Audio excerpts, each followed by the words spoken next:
With the release of the film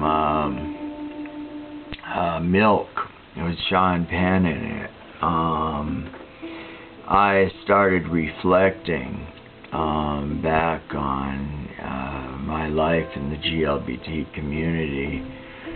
I came out when I was 14 years old. It was really about self-preservation, because the kids would beat up on me.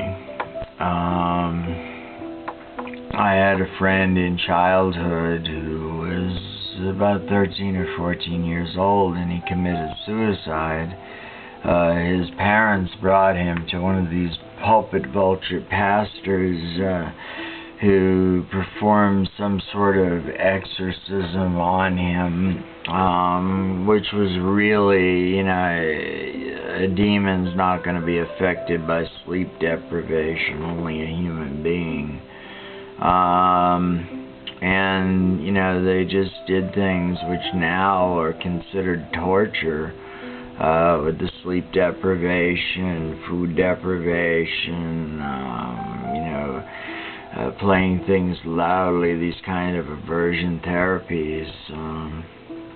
By the time I was 27, I had buried 3 of my lovers.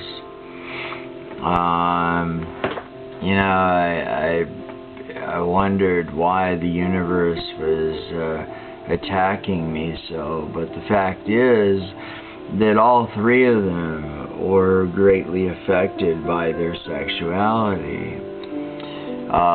Dale was one of the most beautiful, and I mean beautiful, angelic men. And he was a little wild. He had a body like a Tom of Finland cartoon, and really just buff, and he caused heads to turn. And when he was thrown out in the street by his family, there weren't too many ways that he could survive, except for selling his body and selling drugs, something that I ended up doing for a while in my early teens. But, I don't know to this day who killed him. It's a cold case, but somebody put a phallus over a shotgun and put it in his mouth and pulled the trigger. The way they were able to get an ID on his face was the FBI did the first skull construction with the forensic sculpting, or whatever you call it. I guess it's forensic anthropology. But anyway, they broadcast a picture of the bust of his head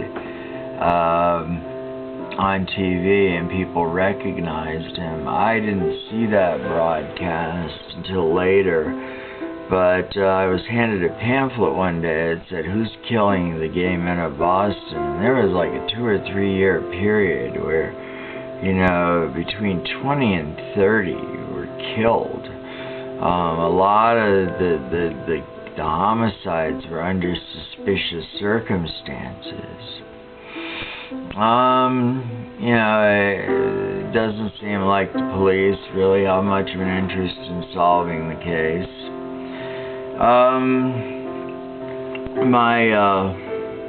My lover Timothy Wood from Arab, Alabama, died of AIDS. He was one of the first, and his mother, the God's lover, she was an evangelical Christian.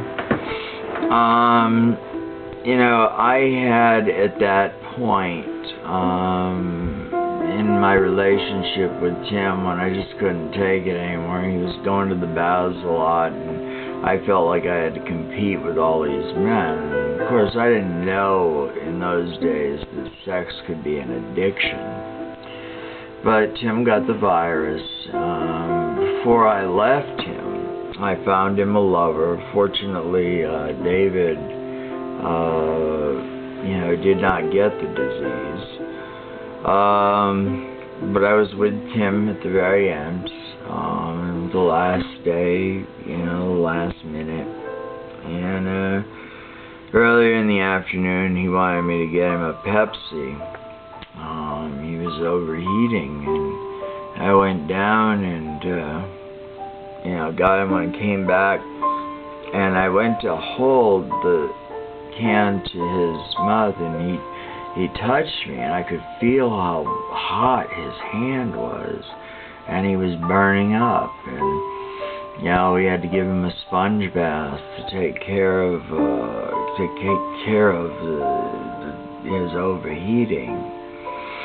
And around midnight that night, I had snuck back into the Navy hospital, and where they were pretty strict about visitation. Tim was their medical photographer, and he and I were together in San Diego. Upon telling his mother, she just flipped out, and there were all these obscenities coming across the phone about how evil homosexuals were and an abomination, and, she's talking about her own child. And us. And then there was Jay, who I had a relationship with from the time I was 14 years old until he died, and it spanned over 13 years. And you might get the impression that I was double dating here. We were about free love. And Jay, though, was the longest, and it's still under a shroud of mystery, as the newspapers say, but he was arrested by the Boston police for drunk driving, and Jay certainly had a mouth on him when he would drink, and but he was found hanging in the jail cell by a ligature, a belt, They never solved that either. They ruled it a suspicious death. But, this way that things like that are handled, the suicides that aren't looked into to see if there was abuse,